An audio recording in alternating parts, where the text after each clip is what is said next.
नमस्कार मेरे प्रिय विद्यार्थियों, आप सभी का हार्दिक अभिनंदन। मैं डॉक्टर विनी शर्मा आपके सामने लेकर आई हूँ संविधान एक जीवन दस्तावेज। विद्यार्थियों, पिछले वीडियो में जैसे कि हमने बात करी थी कि अनुच्छेद 368 के माध्यम से हम संविधान में संशोधन कर सकते हैं, और इससे पहले वाले वीडियो में हमने बात करी थी कि संविधान एक जीवन दस्तावेज के रूप में किस प्रकार से होता है, उसको हमने समझा था। तो विद्यार्थियों, इस वीडियो के अंतर्गत हम बात करेंगे आपके साथ कि संशोधनों की विषय वस्तु क्या है, कितने संशोधनों को कितनी श्रेणियों में बांटा गया है और किस किस प्रकार के संशोधन किए गए हैं। तो विद्यार्थियों, अब तक जो संशोधन किए गए हैं वो उनको 3 श्रेणियों में बांटा जा सकता है। जैसे हम बात करें, पहली श्रेणी में आने वाले वे संशोधन शामिल हो गए हैं जो तकनीकी या प्रशासनिक प्रकृति के होते हैं। ये संविधान के मूल उपबंधों को स्पष्ट बनाते हैं और उनकी व्याख्या करने और छिटपुट संशोधनों से संबंधित होते हैं। उन्हें केवल सिर्फ तकनीकी भाषा में संशोधन कहा जा सकता है। वास्तव में वे इन उपबंधों में कोई विशेष बदलाव नहीं करते हैं। उच्च न्यायालय के न्यायाधीशों की सेवानिवृत्ति की आयु सीमा को 60 वर्ष से बढ़ाकर 62 वर्ष करना 15वां संशोधन था, और इसी प्रकार सर्वोच्च न्यायालय के न्यायाधीशों का वेतन बढ़ाने संबंधी संशोधन था 54वां 54 संशोधन। इसी बात के उदाहरण है कि एक अन्य उदाहरण के रूप में हम विधायिकाओं में अनुसूचित जाति और अनुसूचित जनजाति के लिए सीटों के आरक्षण संबंधी उपबंधों को ले सकते हैं। मूल उपबंध में आरक्षण की बात 10 वर्ष की अवधि के लिए कही गई थी विद्यार्थियों, किंतु इन वर्गों को उचित प्रतिनिधित्व देने के लिए इस अवधि को प्रत्येक 10 वर्षों की समाप्ति पर एक संशोधन द्वारा आगामी 10 वर्षों के लिए बढ़ाना आवश्यक समझा गया। और इस संबंध में अब तक 6 संशोधन किए जा चुके हैं विद्यार्थियों, परंतु इन संशोधनों से मूल उपबंधों में कोई अंतर नहीं आता है।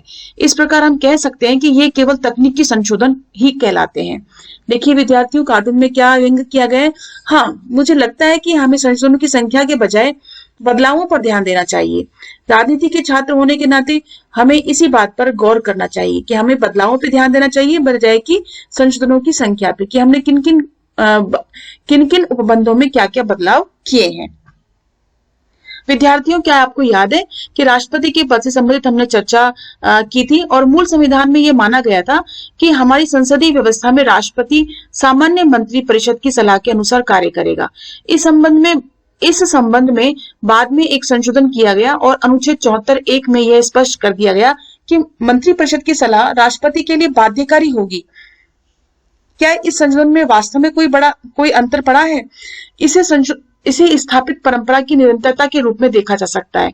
अर्थात इस संशोधन के में केवल संवैधानिक उपबंधों की व्याख्या भर की गई है। मतलब पहले हमने तकनीकी बात करी, अब ये बात करी कि संवैधानिक उपबंधों में किस प्रकार से हमने इसको किस प्रकार से व्याख्या कर दी गई है। मतलब इसमें जो संशोधन किया गया सिर्फ इसका मात्र व्याख्या की गई है, इसमें और किसी प्रकार का परिवर्तन नहीं किया गया है। व्याख्या विभिन्न दृष्टिकोणों में संविधान की व्याख्या को लेकर न्यायपालिका और सरकार के बीच अक्सर मतभेद पैदा होता रहता है। संविधान, क्योंकि आपको पता है कि संविधान की व्याख्या करने का अधिकार सिर्फ सुप्रीम कोर्ट को यानी न्यायपालिका को होता है, और जिस प्रकार से संविधान की व्याख्या की जाती है न्यायपालिका के द्वारा, सरकार और न्यायपालिका के बीच में मतभेदों का होना एक सामान्य सी बात हमें देखने को मिलती है। संविधान के अनेक संशोधन इन्हीं मतभेदों की उपज के रूप में देखे जा सकते हैं। इस तरह के टकराव पैदा होने पर संसद को संशोधनों का सहारा लेकर संविधान की किसी एक व्याख्या को प्रमाणिक सिद्ध करना पड़ता है। प्रजातंत्र में विभिन्न संस्थाएं संविधान और अपनी शक्तियों को अपने अपने तरीके से व्याख्या करती हैं, और यह लोकतांत्रिक व्यवस्था का एक अहम लक्षण होता है। विद्यार्थियों, कई बार संसद इन न्यायिक व्याख्याओं से सहमत नहीं होती है और उसे न्यायपालिका के नियमों को नियंत्रित करने के लिए संविधान में संशोधन करना पड़ता है। 1970 से 1975 के दौरान ऐसी अनेक परिस्थितियां पैदा हुई थी। विद्यार्थियों, हम देख सकते हैं कार्टून में, मुझे बात अब भी समझ नहीं आ रही है कि लिखित संविधान में अलग अलग व्याख्याओं की क्या जरूरत है। मतलब जब संविधान लिखा जा चुका है तो उसको व्याख्या करने की क्या आवश्यकता है? व्याख्या तो उसमें पहले से की गई है। कार्टून ये बताने का प्रयास कर रहा है कि इस प्रकार के विवाद हो ही क्यों, क्योंकि व्याख्या की तो कोई बात ही नहीं है जो संविधान में लिखित कर दिया गया है। क्या लोग संविधान में अपनी इच्छाओं को मूर्त होते देखना चाहते हैं, इसलिए क्या उन्हें बार बार व्याख्या की जाती है? तो इसी बात को हम आगे बढ़ाते हुए बात करते हैं कि न्यायपालिका तथा अधिकारों से संबंधित अध्यायों में संसद तथा न्यायपालिका के बीच उठने वाले विवादों के बारे में हम पहले भी पढ़ चुके हैं और इस संबंध में हम 3 दृष्टांतों का उल्लेख कर सकते हैं। मौलिक अधिकार और नीति निर्देशक सिद्धांतों को लेकर संसद और न्यायपालिका के बीच अक्सर मतभेद पैदा होते रहे हैं। इसी प्रकार विद्यार्थियों निजी संपत्ति के अधिकार के दायरे में तथा संविधान में संशोधन के अधिकार की सीमा को लेकर भी दोनों के बीच विवाद उठते रहे हैं। 1970 से 1975 के काल में संसद ने न्यायपालिका के प्रतिकूल व्याख्या को निरस्त करते हुए बार बार संशोधन किए हैं। यहाँ ये बात याद रखना जरूरी है विद्यार्थियों की इस दौर में 1970 और 1975 में भारतीय राजनीति में अनेक महत्वपूर्ण घटनाएं घटी और इसलिए हमारा संवैधानिक इतिहास पूरे तौर पर इस काल की राजनीति के संदर्भ में ही समझा जा सकता है। और अगले वर्ष स्वतंत्र भारत के राजनीतिक इतिहास का अध्ययन करते समय आपको इस बारे में और जानकारी मिलेगी। विद्यार्थियों अब बात करते हैं हम राजनीतिक आम सहमति के माध्यम से संशोधन। तीसरे बहुमत से संशोधन ऐसे होते हैं जिन्हें राजनीतिक दलों की आपसी सहमति का परिणाम माना जा सकता है। एक अर्थ में कहा जा सकता है कि संशोधन तत्कालीन राजनीतिक दर्शन और समाज की आकांक्षाओं को समाहित करने के लिए किए गए हैं। वास्तव में 1984 के बाद किए गए अनेक संशोधन इसी बात की श्रेणी में रखे जा सकते हैं। यहाँ एक बार पुनः पिछले प्रश्न को याद करके करें और गठबंधन सरकारों के बावजूद इतने संशोधन क्यों किए गए। इस प्रश्न का उत्तर यही है कि इनमें से कई संशोधनों के पीछे व्यापक आम सहमति का काम कर रही थी और राजनीतिक उथल पुथल के इस दौर में हम अनेक संशोधनों को आकार लेते देख सकते हैं। संशोधनों के इस दीर्घ क्रम की शुरुआत दल बदल विरोधी कानून यानी 52वां यानी 52 अमेंडमेंट से हुई थी। विद्यार्थियों आप यहाँ देख सकते हैं इसका मतलब कुछ मामलों में राजनीतिज्ञ एक दूसरे से सहमत होते हैं और राजनीतिज्ञ एक दूसरे से सहमत होते हैं और मगर सहमति के अर्थ को लेकर उनके बीच विवाद फिर भी बना ही रहता है। इसके बाद बात करते हैं दल बदल विरोधी कानून जिसमें 52वां तथा 91वां संविधान संशोधन हुआ। इसके अलावा इस काल में मताधिकार की आयु 21 वर्ष से 18 वर्ष कर दी गई और संविधान में 61वां संशोधन हुआ। 73 और 74वां संविधान संशोधन हुआ और इस काल में नौकरियों में आरक्षण सीमा बढ़ाने और प्रवेश संबंधी नियमों को स्पष्ट करने के लिए भी संशोधन किए गए। सन 1992 और 93 की बाद इन कदमों को लेकर देश में एक आम सहमति का माहौल पैदा हुआ और इन मुद्दों से संबंधित संशोधन पारित करने में कोई खास दिक्कत नहीं आई। तो विद्यार्थियों इस प्रकार से हमने संविधानों की विषय वस्तु में हमने 3 श्रेणियों को पढ़ा। इसमें सबसे पहली श्रेणी की जब हमने बात करी उसमें तकनीकी और प्रशासनिक आधार पर हुए संशोधनों की बात करी। दूसरी श्रेणी में हमने बात करी संविधान की व्याख्या से संबंधित श्रेणी की बात करी और तीसरी श्रेणी में हमने बात करी कि आम सहमति के माध्यम से राजनीतिक आम सहमति के माध्यम से कौन कौन से संशोधन किए गए। तो विद्यार्थियों संविधानों की विषय वस्तु या संविधानों की विषय प्रकृति के बारे में जब हम बात करते हैं तो इन 3 श्रेणियों को आधार मान करके हम 3 प्रकार की श्रेणियों में संविधान के संशोधनों की बात करते हैं। विद्यार्थियों अब हम बात करते हैं कि संविधान की रक्षा और उनकी व्याख्या में किस प्रकार से टकराव की बात आती है। न्यायपालिका और सरकार के बीच में क्या क्या टकराव हुए, इन बात को या हम बात करें विवादास्पद संशोधन कौन कौन से थे, इन बातों को हम इन विषयों पर हम चर्चा करते हैं। हमारी अब तक की चर्चा ये भावना पैदा नहीं होनी चाहिए कि संविधान में संशोधन करने के प्रश्न पर आज तक कोई विवाद ही पैदा नहीं हुआ। सच्चाई तो यह है विद्यार्थियों कि 70 से 80 के दशक में इन संशोधनों को लेकर विधि और राजनीति के दायरे में भारी बहस छिड़ चुकी थी। 1971 और 76 के काल में विपक्षी दल इन संशोधनों के संदेह की दृष्टि से देखता था। उनका मानना था कि इन संशोधनों के माध्यम से सत्तारूढ़ दल संविधान के मूल स्वरूप को बिगाड़ना चाहता है और इस संबंध में 38वां, 39वां और 42वां संशोधन विशेष रूप से विवादास्पद रहा है। जून 1975 में देश में आपातकाल की घोषणा की गई और ये 3 संशोधन इसी पृष्ठभूमि से निकले थे। इन संशोधनों का लक्ष्य संविधान के कई महत्वपूर्ण हिस्सों में बुनियादी परिवर्तन करना था। पिछले 3 दशकों में संविधान की बुनियादी संरचना को लेकर देश की सभी संस्थाओं में सहमति पैदा हुई और वास्तव में संविधान का जो 42वां संशोधन था एक बड़ा संशोधन था और इसे एक लघु संविधान के रूप में भी जाना जाता है कि 42वां संविधान संशोधन जो था उसे एक लघु संविधान के रूप में भी इंगित किया गया है। इसने संविधान को गहरे स्तर पर प्रभावित किया विद्यार्थियों और एक प्रकार से ये सर्वोच्च न्यायालय द्वारा केशवानंद मामले में दिए गए निर्णय को भी चुनौती थी। यहाँ तक कि इसके तहत लोकसभा की अवधि को भी 5 वर्ष से बढ़ाकर 6 वर्ष कर दिया गया। आपने मूल कर्तव्यों के बारे में जरूर पढ़ा था हमने पढ़ा था उस समय कि उन्हें संविधान में इसी संशोधन द्वारा जोड़ा गया था।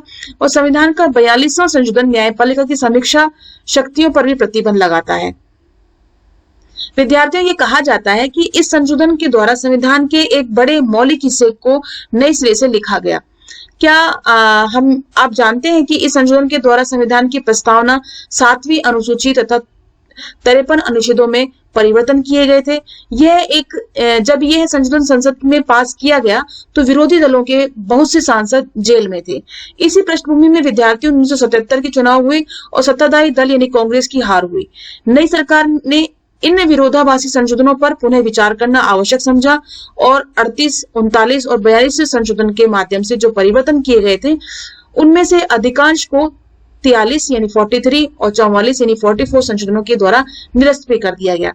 इन संशोधनों के माध्यम से संवैधानिक संतुलन को पुनः लागू किया गया। किनके माध्यम से? 43वें और 44वें संशोधन द्वारा जो निरस्त किए गए थे। 38वें, 39वें और 42वें संशोधन में जो परिवर्तन किए गए थे उनको 43वें और 44वें में निरस्त कर दिया गया। इन संशोधनों को, कुछ संशोधनों को। अब विद्यार्थियों, यहाँ आप देख सकते हैं कार्टून क्या कह रहा है। अच्छा, तो सारा मामला राजनीति से जुड़ा हुआ है क्या? मैं यही बात नहीं कह रही थी कि संविधान और संशोधन के मसले कानून के बजाय राजनीति से ज्यादा संबंधित हैं। वास्तव में राजनीति से ज्यादा संबंधित हैं। जब राजनीतिक उठापटक होती है तभी अधिकतर हमें देखने को मिलेगा कि उस काल में संविधान में संशोधन अत्यधिक हुए हैं। खुद करके सीखिए। शिक्षा के अधिकार, आरटीई और वस्तु एवं सेवा का जीएसटी संबंधित संशोधनों को देखें और इनके महत्व के बारे में आप क्या सोचते हैं, आप अपनी उत्तर पुस्तिका में लिखिए। अब बात आती है संविधान की मूल संरचना तथा उसका विकास। विद्यार्थियों, भारतीय संविधान के विकास को जिस बात ने बहुत दूर तक प्रभावित किया वह है संविधान की मूल संरचना का सिद्धांत। विद्यार्थियों, इस सिद्धांत को न्यायपालिका ने केशवानंद भारती के प्रसिद्ध मामले में प्रतिपादित किया और इस निर्णय ने संविधान के विकास पर निम्नलिखित सहयोग दिया। इस निर्णय के द्वारा संसद के संविधान में संशोधन करने की शक्तियों की सीमाएं निर्धारित की गई।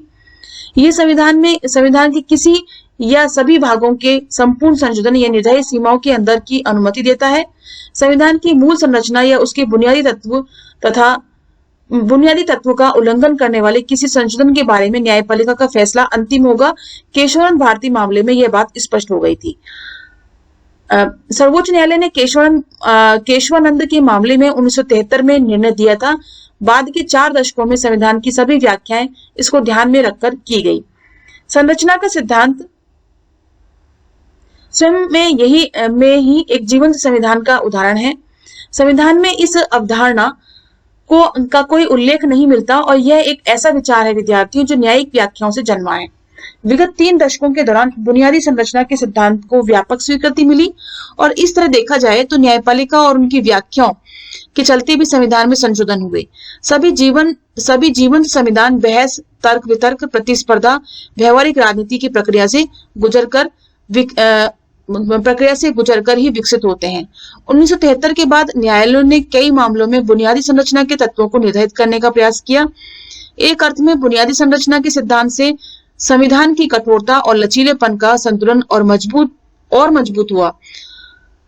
संविधान के कुछ हिस्सों को संशोधन के दायरे से बाहर रखने और उसके कुछ हिस्सों को संशोधन प्रक्रिया के अंतर्गत लाने से कठोरता और लचीलेपन का संतुलन निश्चय ही पुष्ट हुआ। संविधान की समीक्षा। 90 दशक के अंतिम वर्षों में समूचे संविधान की समीक्षा करने का विचार सामने आया और सन 2000 में भारत सरकार ने उच्चतम न्यायालय के सेवानिवृत्त मुख्य न्यायाधीश श्री वेंकटचलैया की अध्यक्षता में एक आयोग नियुक्त किया और जिसका उद्देश्य संविधान के कामकाज की समीक्षा करना था।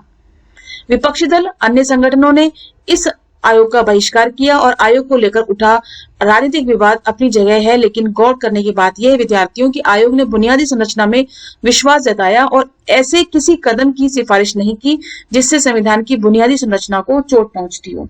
इससे पता चलता है विद्यार्थियों की हमारे संविधान में बुनियादी संरचना के सिद्धांत का कितना महत्व है।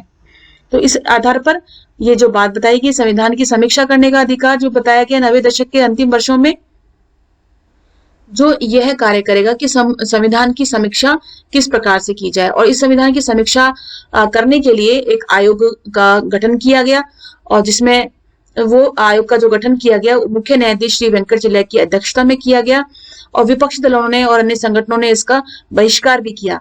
लेकिन जो आयोग को लेकर जो उठा विवाद था, राजनीतिक विवाद, अपनी जगह अलग था, लेकिन जो महत्वपूर्ण बात ये थी गौर करने वाली, वो ये थी कि आयोग ने बुनियादी संरचना में विश्वास जताया था और बताया था कि ऐसे किसी कदम की सिफारिश नहीं की जाएगी जिससे संविधान की बुनियादी संरचना को चोट पहुंचे। मतलब अगर कोई किसी भी प्रकार से अगर संविधान की बुनियादी संरचना को किसी प्रकार से हानि होती है या चोट पहुंचाई जाती है तो किसी प्रकार से उसे स्वीकार्य नहीं किया जाएगा। विद्यार्थियों, ऐसे कई उदाहरण मौजूद हैं जिनसे स्पष्ट होता है कि संविधान की समझ को बदलने में न्यायिक व्याख्याओं की अहम भूमिका रहती है, क्योंकि संविधान को समझना इसलिए ज्यादा जरूरी है। संविधान क्यों? क्योंकि न्यायपालिका के अंतर्गत वह राजनीतिक उठापटक नहीं होती है। न्यायपालिका निष्पक्ष रूप से संविधान की व्याख्या करती है। नौकरी तथा शैक्षिक संस्थाओं में आरक्षण सीमा तय करने के संबंध में उच्चतम न्यायालय ने यह फैसला दिया कि आरक्षित सीटों की कुल संख्या के आधे से अधिक नहीं होनी चाहिए। इस निर्णय को अब एक सिद्धांत के रूप में स्वीकार कर लिया गया और इसी प्रकार अन्य पिछड़े वर्गों को आरक्षण नीति के अंतर्गत स्थान देते हुए उच्चतम न्यायालय ने क्रीमी लेयर का विचार सामने रखा और यह फैसला दिया कि इस श्रेणी से संबंधित व्यक्तियों को आरक्षण के लाभ नहीं मिलने चाहिए। इसी तरह विद्यार्थी न्यायपालिका ने शिक्षा, जीवन स्वतंत्रता और अल्पसंख्यक समूहों की संस्थाओं की स्थापना और उनके प्रबंधन के अधिकारों के उपबंधों में अनौपचारिक रूप से कई संशोधन किए। और इन उदाहरणों से स्पष्ट होता है विद्यार्थियों कि न्यायालय के आदेशों की भी संविधान के विकास में महत्वपूर्ण भूमिका होती है। कहाँ पहुंचे, क्या समझे? बताइए कि निम्नलिखित वाक्य सही है या गलत है। यह आपको अपनी उत्तर पुस्तिका में लिखना है कि आप कितना इसके अंतर्गत समझे हैं। जैसे कि बुनियादी ढांचे को लेकर किए गए फैसले के बाद संसद को संविधान में संशोधन करने का अधिकार नहीं रह गया है। सर्वोच्च न्यायालय ने हमारे संविधान के बुनियादी तत्वों की एक सूची तैयार की है, इस सूची को बदला नहीं जा सकता। न्यायालय को इस बात का फैसला करने का अधिकार है कि किसी संशोधन में बुनियादी संरचना का उल्लंघन होता है या नहीं। केशवानंद भारती मामले के बाद यह तय हो चुका है कि संसद संविधान में किस सीमा तक संशोधन कर सकती है। तो आप ये कार्टून देखिए विद्यार्थियों, यह बात पूरी तरह गलत है। पहले तो आप कहते हैं कि संशोधन के लिए सहमति जरूरी है, लेकिन हम देखते हैं कि न्यायाधीश संविधान के समूचे अर्थ को ही बदल डाला है। इस प्रकार से विद्यार्थियों हम देख सकते हैं कि संविधान की मूल संरचना में परिवर्तन नहीं किया जा सकता। मूल बुनियाद में संविधान के बुनियादी तत्वों में परिवर्तन नहीं किया जा सकता। लेकिन हम इसमें यह भी बात हम देखते हैं कि संविधान की समझ को बदलने में न्यायिक व्याख्याओं की बहुत ही महत्वपूर्ण भूमिका भी होती है। जिस प्रकार से आरक्षण की बात की गई है इसके अंतर्गत कि नौकरियों और शैक्षिक संस्थाओं में आरक्षण सीमा तय करने के संबंध में जो उच्चतम न्यायालय ने फैसला किया था कि आरक्षित सीटों की संख्या सीटों की कुल संख्या के आधे से अधिक नहीं होनी चाहिए। और उन्होंने यह भी बात करी कि अन्य पिछड़े वर्ग जो हैं उनमें उन पिछड़े वर्गों में जो आरक्षण की नीति है और उन पिछड़े वर्गों में जो क्रीमी लेयर है जो कि इस आरक्षण का फायदा उठा चुके हैं और अपने आप को समाज में एक मुकाम तक वे पहुंच चुके हैं, उनको इससे अलग कर देना चाहिए जिससे कि आरक्षण का फायदा अन्य लोगों को मिले। तो विद्यार्थियों, इसी प्रकार से न्यायपालिका ने शिक्षा, जीवन स्वतंत्रता और अल्पसंख्यक समूहों की संस्थाओं की स्थापना की और उनके प्रबंधन के अधिकारों के उपबंध में अनौपचारिक रूप से बहुत सारे संशोधन भी किए। और इन उदाहरणों से स्पष्ट भी होता है कि न्यायालय के आदेशों की भी संविधान के विकास में बहुत ही महत्वपूर्ण भूमिका रही। तो विद्यार्थियों, इसी के साथ ही यह वीडियो यहीं समाप्त होता है। नेक्स्ट वीडियो में हम चर्चा करेंगे आपसे कि संविधान एक जीवन दस्तावेज के रूप में किस प्रकार से अपना महत्व रखता है। और इसके साथ ही नेक्स्ट वीडियो में हम यह बात करते हुए आपसे इसके संविधान की समीक्षा भी करेंगे कि किस आधार पर हम इस संवैधानिक संशोधन के माध्यम से हम संविधान को जीवित रख सकते हैं। और मैं उम्मीद करती हूँ विद्यार्थियों ये वीडियो आपको समझ आया होगा, यह पार्ट आपको समझ में आया होगा। और इसके साथ ही आपसे हम विदा लेते हैं। धन्यवाद और नमस्कार।